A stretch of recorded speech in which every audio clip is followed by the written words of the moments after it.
स्त्री परिचारिका महिलांच्या न्याय हक्कासाठी विनोदभाऊ भोसले आक्रमक होताना दिसून आले, पण स्त्री परिचारिका महिलांची बाजू सरळ आणि सोप्या भाषेत मांडण्याचा प्रयत्न देखील यावेळेस विनोदभाऊ भोसले यांनी केला आहे। खरोखरच आज समाजाची परिस्थिती काय झाली आहे आणि स्त्री परिचारिका महिलांची परिस्थिती काय निर्माण झालेली आहे यावर सरकारने गांभीर्याने लक्ष दिलं पाहिजे आणि या बहिणींना न्याय दिला पाहिजे आणि त्यांच्या वेतनामध्ये वाढ करण्यात यावी हीच मागणी आता करण्यात येत आहे आणि महाराष्ट्राच्या तमाम जनतेला देखील आवाहन करण्यात येत आहे।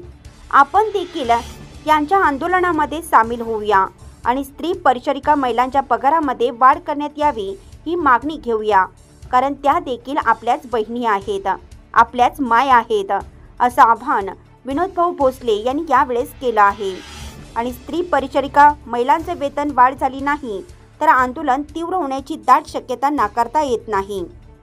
येणाऱ्या काळात स्त्री परिचारिका महिलांचे वेतन वाढणार म्हणजे वाढणार असा आत्मविश्वास विनोदभाऊ भोसले, वंदनाताई संसारे, संगीताताई कडाळे, सुनीताताई पवार आणि जाताई पवार, कविताताई निर्भवणे अशा अनेक महिला पदाधिकारी देखील यामध्ये सामील होत आहेत।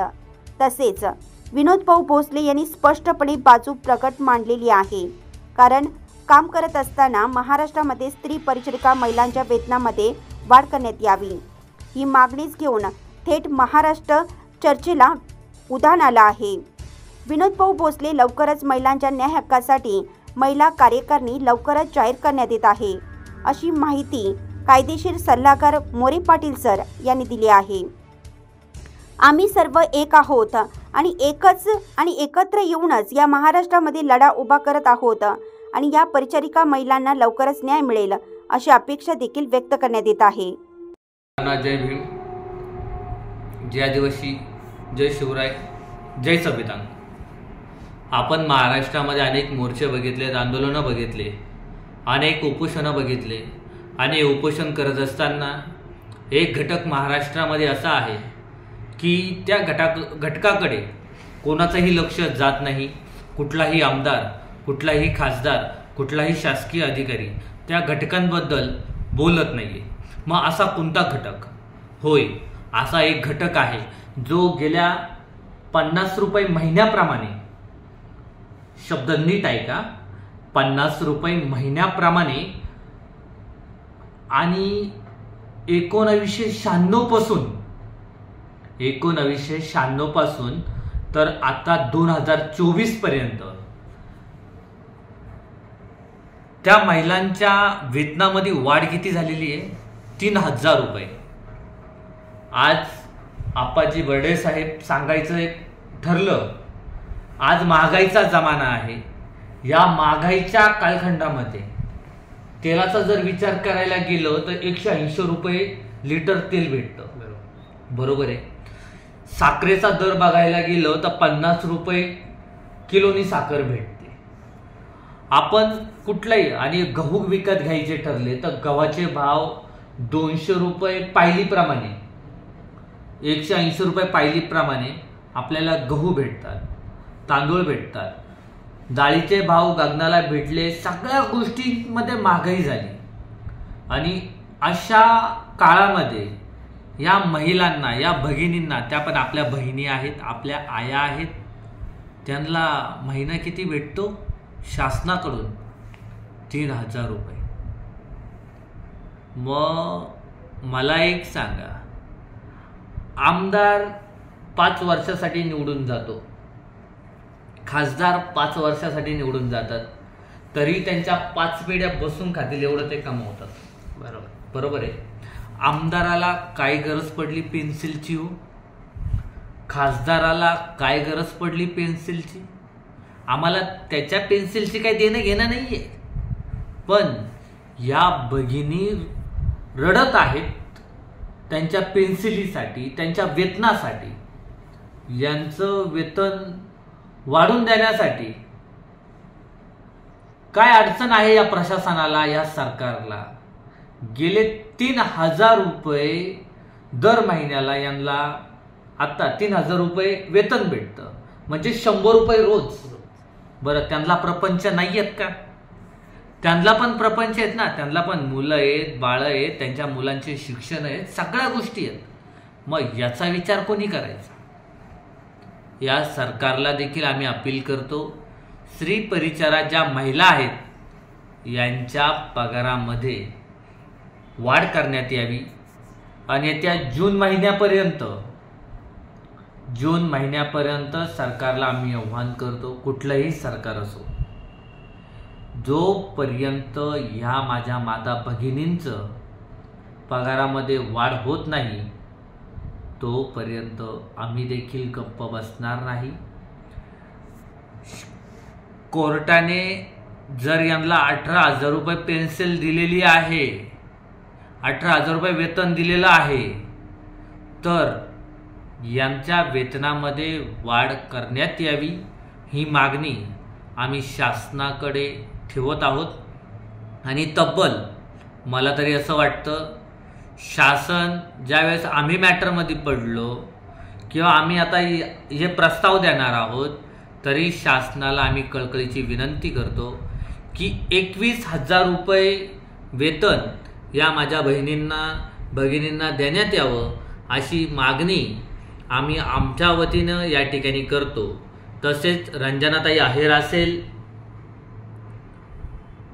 वंदनाताई संसारे असेल, संगीताताई कडाळे असेल, अनिताताई पवार असेल, सुनीताताई पवार असेल आणि इतर सगळेजण जेवढेही सहकार्य करत आहेत, या सगळ्यांना एका झाडाखाली एकत्र येण्यासाठी मी आव्हान करेल.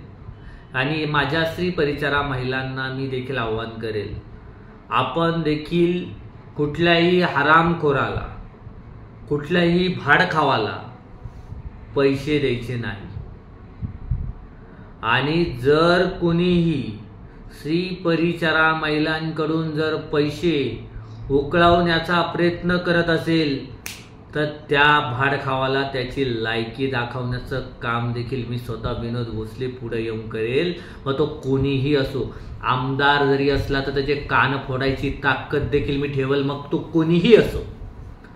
आम्ही कोणाच्या बापाला घाबरत नाही. मी संविधानाला मानणारे लोक आहोत आणि आमच्या रस्त्यात जर कोणीही जात असेल तर त्याला गाडायसाठी देखील आम्ही सक्षम आहोत आणि हे आम्ही वेळ आल्यानंतर दाखवून देऊ.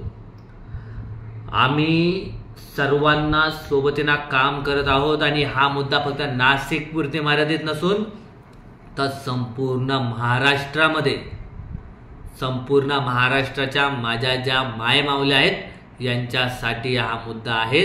आणि ज्या ज्या ठिकाणी माझी ही मायमाऊली असेल त्या मायमाऊलीला मी एकच सांगेल, कालपर्यंत काय झालं मला त्याच्याशी देणं घेणं नाही, पण इथून पुढं तुमचा भाऊ तुमच्यासाठी खंबीर आहेत.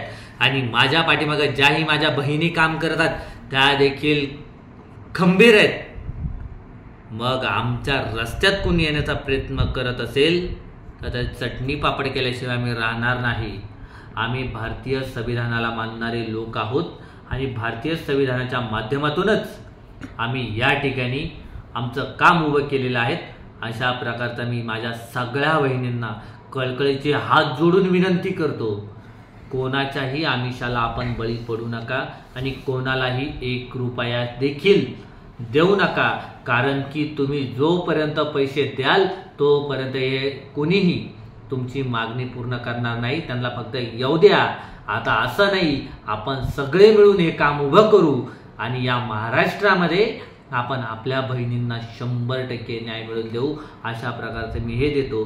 मी 2 दिवस व्हिडिओ बनवला नाही तर काही लोकांना असं वाटलं हा सटाकला की काय, वाघ शांत झाला, म्हणजे याचा अर्थ असा नाही की वाघ पळाला, वाघाला मोठी झेप घ्यायची होती म्हणूनच वाघ 2 पावलं मागं सरकला. आणि 2 पावलं मागं सरकण्याचा फायदा मला असा झाला की येत्या जून महिन्यापर्यंत माझ्या बहिणींचे जोपर्यंत पेमेंट वाढत नाही तोपर्यंत आम्ही देखील गप्प बसणार नाही.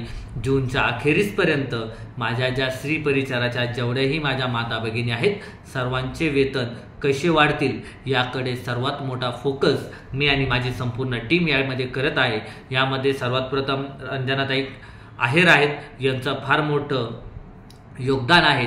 तर मी सगळ्या महिलांना एक आव्हान करतो, माझ्या सगळ्या भगिनींना मी आव्हान करतो की रंजनाताईंचे हात तुम्ही सर्वांनी बळकट करा आणि एका ताकदीनं रंजनाताईंच्या सोबत राहून त्यांचे हात बळकट करण्याचं काम तुम्ही स्वतः करा, असं मी या ठिकाणी तुम्हाला सगळ्यांना संबोधतो. आणि संबोधत असताना मी एवढंच सांगेल, कोणी जर मला दाबण्याचा प्रयत्न करत असेल, कोणी माझ्यावर दडपण आणण्याचा प्रयत्न करत असेल, तर सगळ्यात महत्त्वाचा मेन मुद्दा, दडपण आणणाऱ्याला पण, बाबा आत्तापर्यंत तू कोणाला नडला असेल मला माहीत नाही, पण माझ्या आडनावाच्या पुढं भोसले शब्द लागतो आणि भोसले हा ब्रँड काय आहे हे सगळ्यांनाच माहिती आहे. जगाने देखील भोसले ब्रँडचा अनुभव घेतलेला आहे.